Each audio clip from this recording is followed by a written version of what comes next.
Isn't that fancy? Very.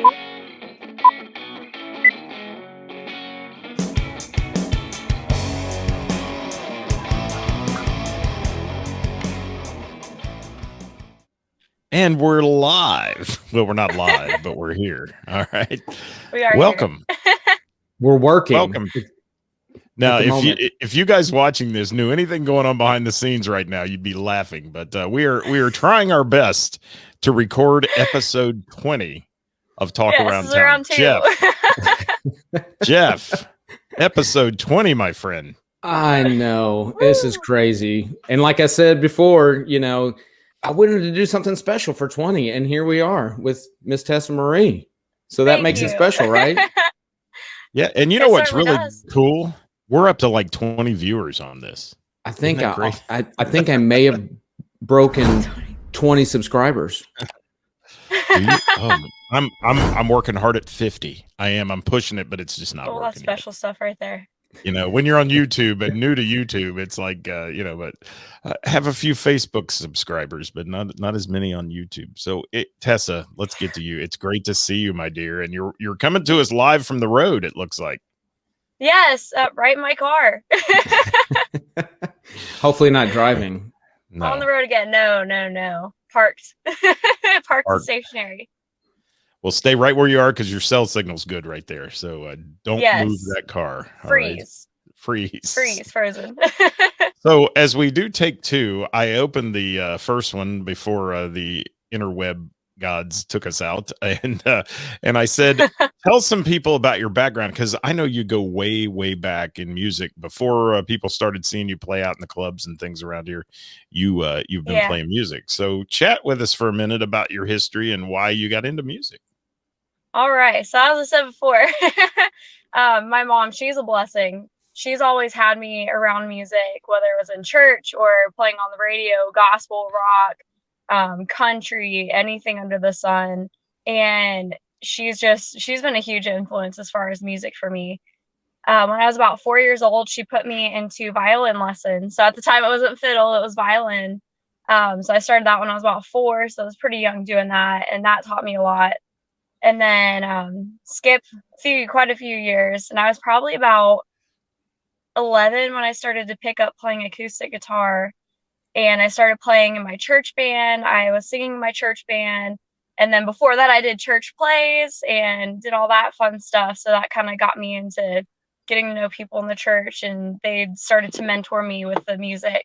And I just started playing. Can I stop you? I want to stop you a second, because I want to say, how many people, Jeff, have we interviewed and talked to that have said they got their start in the church? And that's interesting because it's a great audience. You have a chance to perform in front of people. And kind of you get your sea legs, so to speak, there. You're able to, get rid of those jitters when you're singing in church and stuff. Don't you think?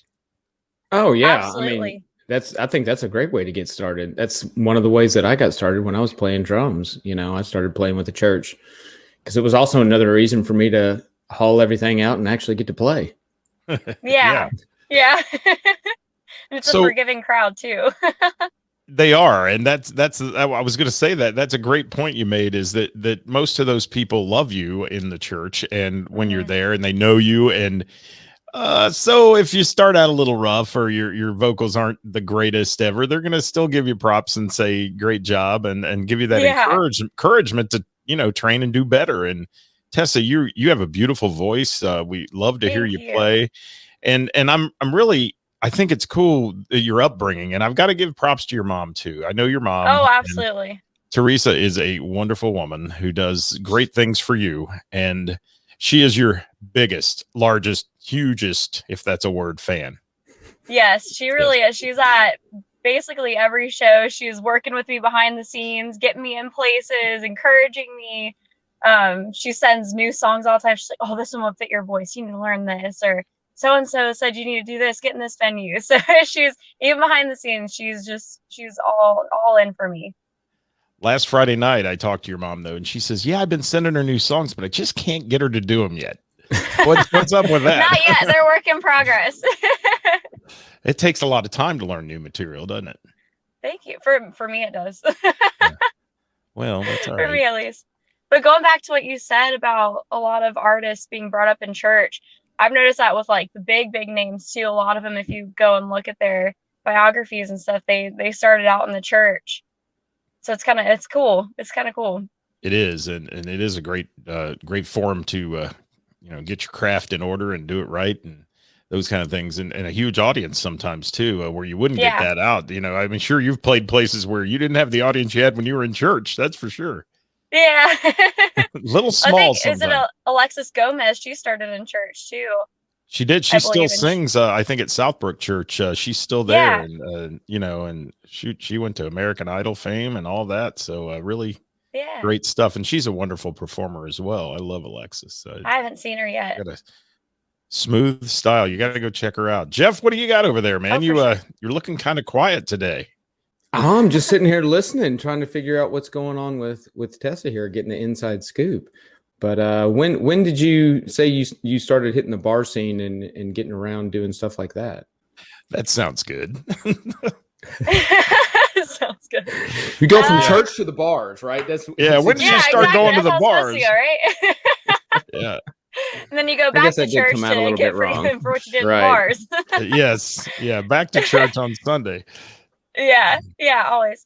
But no, I started getting more so into that after I met Heath, Heath Bowling, my duet partner. Yeah, bad influence there. No, he's a great influence. He's awesome. He's an amazing person. And I met him through Get the Gig when you were hosting. I met a lot of cool people, but he was one of them, and he was super encouraging. He's like, "Hey, let's play out together sometime. Let's do this." And he's introduced me to so many bar owners and so many venues to play, and other amazing musicians. So he's just been a huge blessing as far as that goes. So good for him. Yeah, it hasn't been too long, probably about 3-4 years. Is it? And did it all kind of start with that Get the Gig? Yeah, I'd say more so. And I was playing places, like I was playing street fairs before in Waynesville. I was playing JD Legends a lot, but I did not have a wide range of places I played at. So yeah, I would say after, Get the Gig, after I participated in that, things kind of started to open up again a lot, thanks to Heath.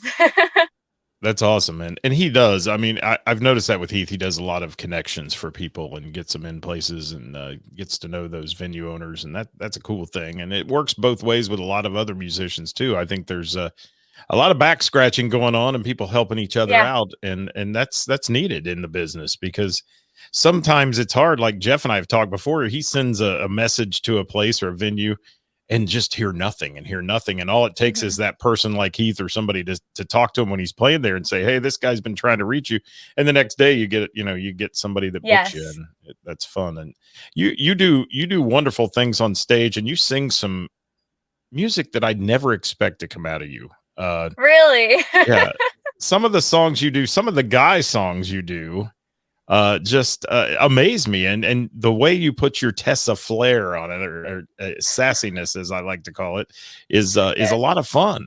So why do you choose this song list you do? I mean, you do the Miranda Lamberts and things, which we would expect, but why do you pick those other tunes? So, like you said, the songs that the guys sing, I think it's fun because people don't really expect it.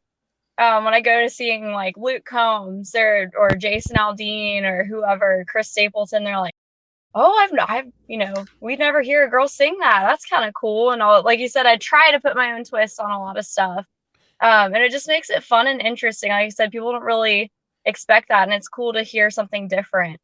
And two, it makes me feel good that I'm singing a guy song. And there was one time I was playing out, I can't remember what venue it was, and they requested, I don't know if it was a Luke Combs or something, and I was playing with Heath.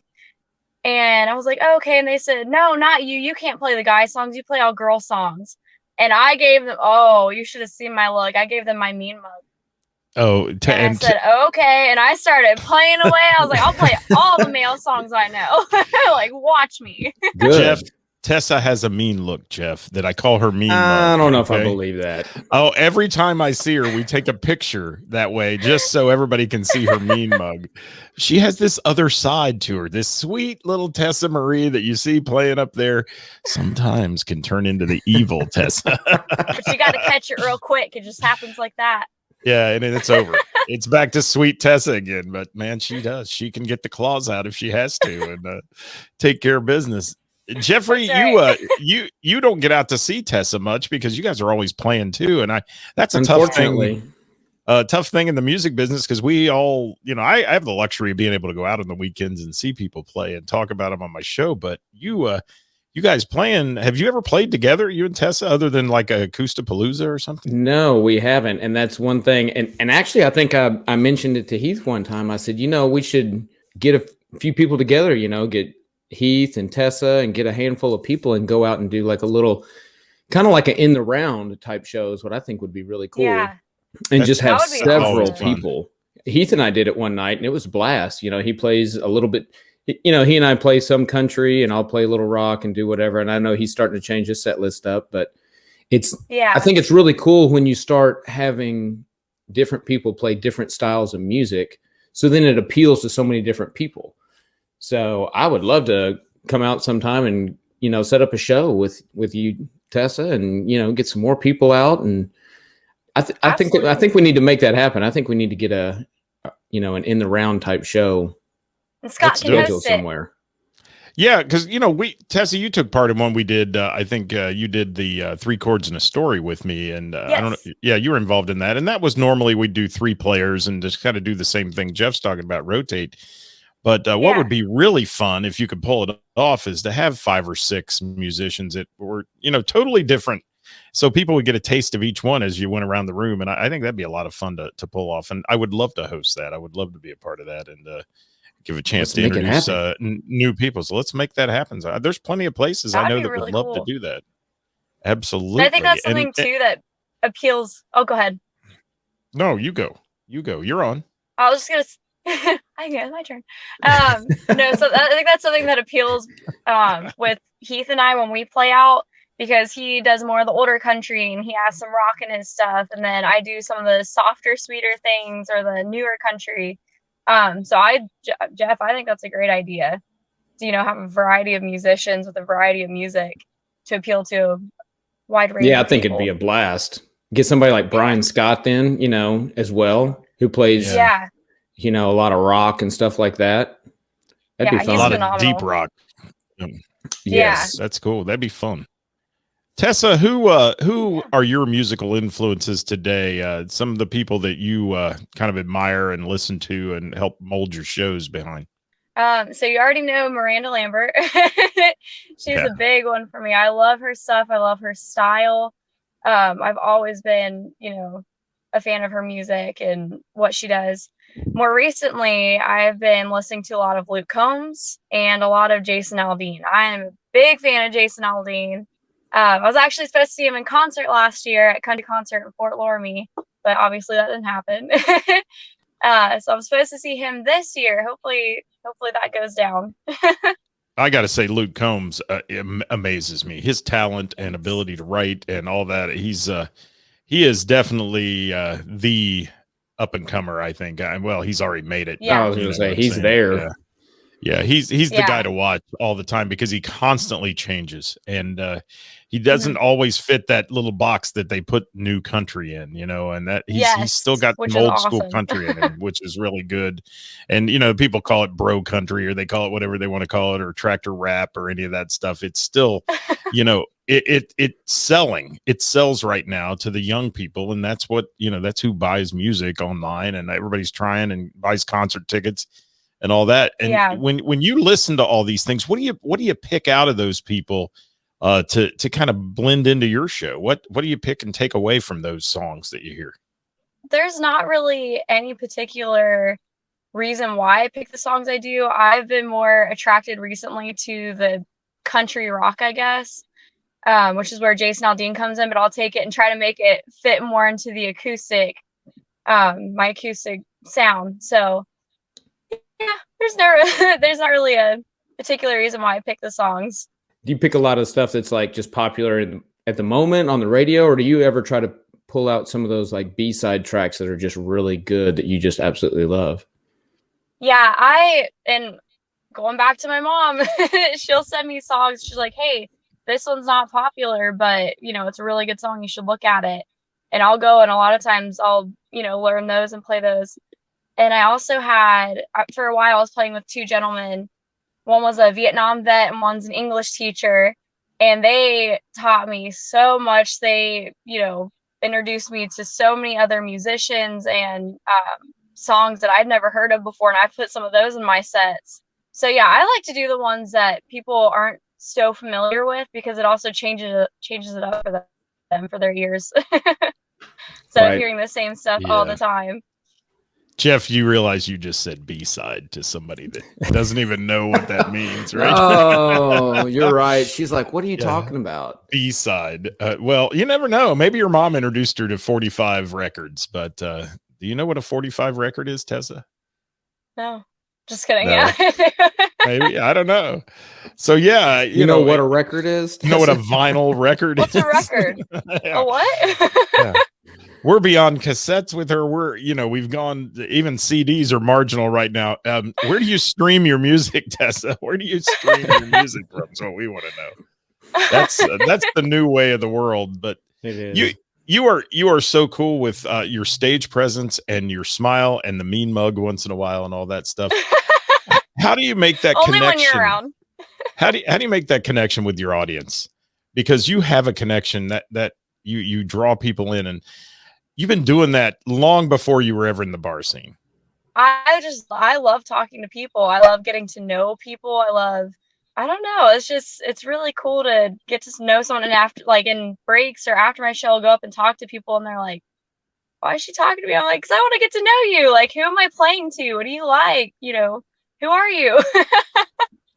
But yeah, I think having that friendly presence and that stage presence is really important, because it kind of draws people in, and it's not just them listening to their music. They're also like, oh, she seems like a genuine person, which I'd like people to see that about me, if that makes sense.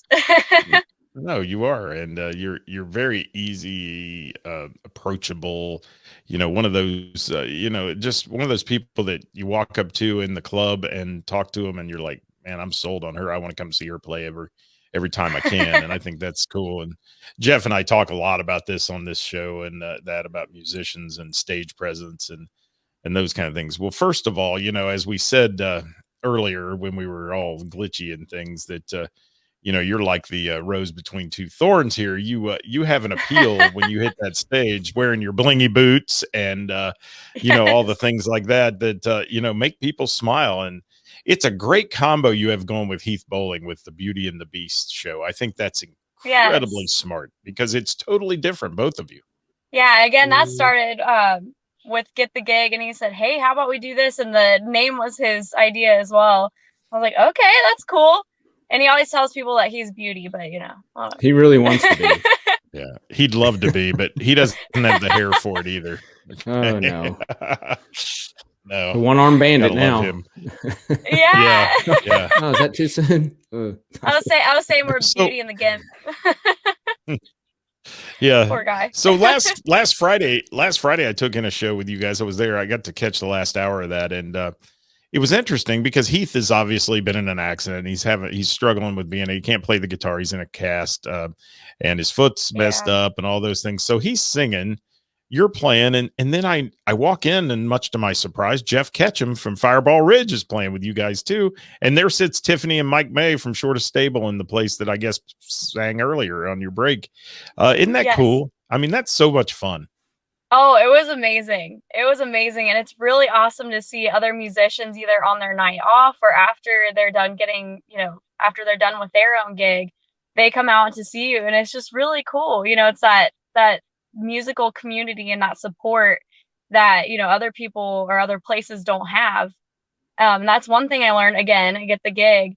There were so many people that were supportive of each other. It's not all cutthroat, or at least here it's not. There's people supporting each other and showing up to say, hey, I want to listen to your stuff. And, on breaks, we'll say, hey, come up and, play a few songs, get your name out there.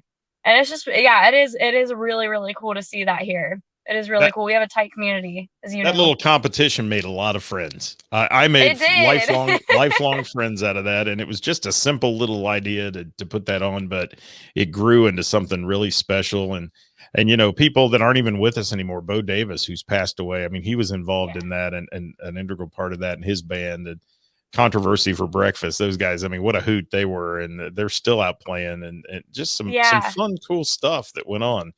Geoff, you've got something I'm sure you want to ask Tesa, so throw it at her here.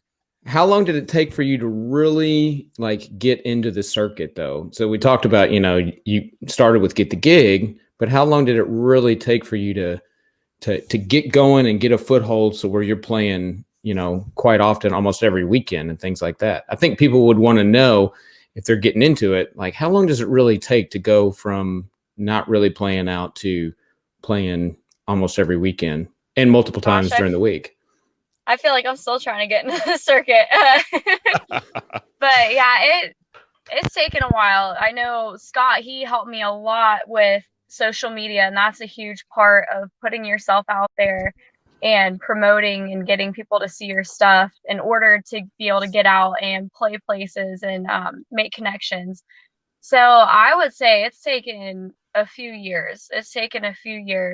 Again, all the people I've met, other musicians, they've helped out so much with, you know, introducing me to other places, giving me tips on, you know, how to get those gigs every weekend, and introducing me to more places to play, more venues, bar owners or restaurant owners. But it's taken a minute, and I'm still working on it. It definitely is always a work in progress, is it not? Yes. Yeah, well, absolutely. The last year has created a totally different atmosphere of how you go about getting a booking and those kind of things because of the COVID. And it's still hanging on. I mean, there's still things hanging on. Thank goodness for people like you, Geoff, who have molded your band into a smaller scale thing. And Tesa, you doing a solo or a duo with people, because that's all that was getting booked. The big bands just weren't able to go into these places. Starting to see that a little more here, and that's a good thing. But I want to ask her a question too, Geoff, and you can go back to your hard questions in a minute. But I want to ask her a question here that brainstorm. Yes, be ready, Tesa, for this one. So I asked this of every artist we talk to on the show. If you could take the stage and anybody, past or present, that's no longer with us or with us today, who would you want to be on stage and play with? Oh gosh. Yeah, that is a hard question. See, and you thought I'd ask easy questions compared to that. Yeah.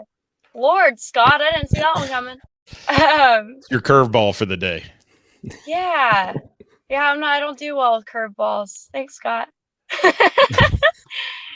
I've had these talks with her, Geoff. I'm telling you, I've had these talks. Yeah, he has. She's on the spot. That's what it is. Yes. Yeah, 3 chords of the story. He was asking me questions. I was like, I don't know. Yep, that sounds good. Yes, no, maybe. I'm not sure. She's one of those interviews. Yeah, you know, who was your musical influence? Yeah. I'm actually pretty proud of myself so far right now. So I think you're doing really well. Since I know you. Do what? I said, since I know you, I think you're doing really well today. I think so too. Thank you, Scott. I appreciate the recognition. There we go. All right. Man, I would say Rascal Flatts. I really, really, truly love Rascal Flatts. That one came out of nowhere. That one definitely was that threw me for a loop. I wasn't expecting that at all. I was waiting on I'd like to be up there with Miranda Lambert, or I'd be, Miranda, yeah. Rascal Flatts. Yeah, they were another band they were inspirational to me. They were the first concert I ever went to. And it was amazing. Van Perry opened up for them before they got all on the weird side of stuff when they were still country. And Cassidy Pope opened for them. But it was just amazing. They're an awesome, awesome band to see. I don't know if they did their final tour or not, but when they got up on stage, the first thing they did was pray with everybody. And they said, hey, we're going to take a minute to, pray and to look after the show and all this stuff. I just thought that was the coolest thing, because you don't see people do that. I was just like, wow, that's awesome. And then of course their talent is just amazing. They're incredible. So I look up to them. I do. Great group. And a couple of the members of that help with an event that goes on here in Cincinnati every year called Autism Rocks. And they this year did it virtually. They provided videos and like endorsements and things for that. But normally they're there at the event, and they auction off things, memorabilia and things to make big money for that charity. So hats off to them. Wow. Rascal Flatts. Absolutely. That's wild. That is so wild. So Geoff, I feel like I'm asking all the questions. Go ahead. Take another question. Geez, Scott, you're just taking over. That's just what it's what he's used to, though. He's so good at it. So no, we forgive you, Scott. I do everything in post. See, I'm the post guy. Hey, it's less talking for me, right? So you talked about doing all your social media, and I see that you're always in a photo shoot. You're always having photo shoots. Yeah. With Gabriel. Yeah. Is it mainly just Gabriel? Is that just a whole other side? Are you like into modeling, or what is that? Yeah, I love doing the photo shoots. I just have fun with it. When I was little, I wanted to do modeling so bad. My mom's like, nope, let's wait on that, because, people in the industry could be shady. That whole industry can be. But no, I've been blessed again with friends who were taking photography in school, who I've met, and they're like, hey, let's just go out and do a photo shoot. Let's have fun. We'll get some stuff for you to post on social media. And I'm all about that. I will never turn down a photo shoot. I have fun with it. It's just a good time. It is a good time. She's kind of purdy. She's kind of purdy. Yes. And takes great photos. I mean, have you seen some of those? Yeah, obviously you've seen. Oh, yeah. I mean, all the time. It's like every other day she's posting more, like she just went to do another photo shoot. I'm like, and where is she getting all these? Where is she going to get all these great shots? Well, there's one in particular in this red dress that's real huge. This train on this dress is like massive, and you're holding it up, and it's just spectacular. It looks beautiful. I'm going to do a few shameless plugs. My friend Michaela Cooper on Instagram, she's under Michaela C Photography, and I do a lot of photo shoots with her. I've known her for a while, and she's just phenomenal. She is phenomenal. And then to Veros Photography, that would be Gabriel Golding. He is super sweet. I love working with him as well. So both those people, and also my friend Jean from Jean Dow Photography. Those are three people I've worked with a lot, and they're amazing people, amazing photographers. They have a lot of talent. We just have a good time. Geoff, did you know Tessa also teaches dance? I did not know that. Yes. Yeah. She multitasks, man. A little bit of everything. See, all these new little dancer secrets. By day, dance teacher by day, lounge singer by night, bar singer at night. No. Then you can catch me at the Rose on Saturday night. Catch her at the Rose, and then on church on Sunday morning, folks. There it is. That's right. She's well rounded. Give a plug for your dance teaching too. I mean, while you're on here, if somebody sees it. Yeah. The dance studio I teach at is Miami Valley Dance Academy in Springboro, Ohio, run by Holly Cockram, and it's awesome. I love it there. I've been taking dance there since I was 4 years old, and I've been there ever since. I'm teaching now. They have phenomenal teachers, phenomenal programs, classes. So if you're looking for somewhere to put your kid in, that's the place to go. Did you see that? She just said, if you're looking for somewhere, this is a commercial. It's like she's never done this before, has she? Yeah. Holly will love you for that. Oh, I love Holly. So. And Holly had a little accident in her car the other day. We got to give her a little I saw that. Yeah, poor thing. She wasn't injured, thank goodness. But I hated to see that for her. And Holly's a great lady. So she's wonderful. Yes, she is wonderful. So. I love her. What else you got, Jeffrey? I think that's about it. We've been going for a while, and I do want to thank Tessa for coming on today and giving us that little bit of insight on the things that you do and why you do. Fun. Yeah, and like I told Scott, I'm proud of myself. I never talk this much. You did really good. She did really well today, and don't let her fool you. She's a great talker. She just doesn't like a camera, and for the most part, does a good job anytime she's on there. But Tessa, real quick, can't wait to see you on stage with the Rascal Flatts someday.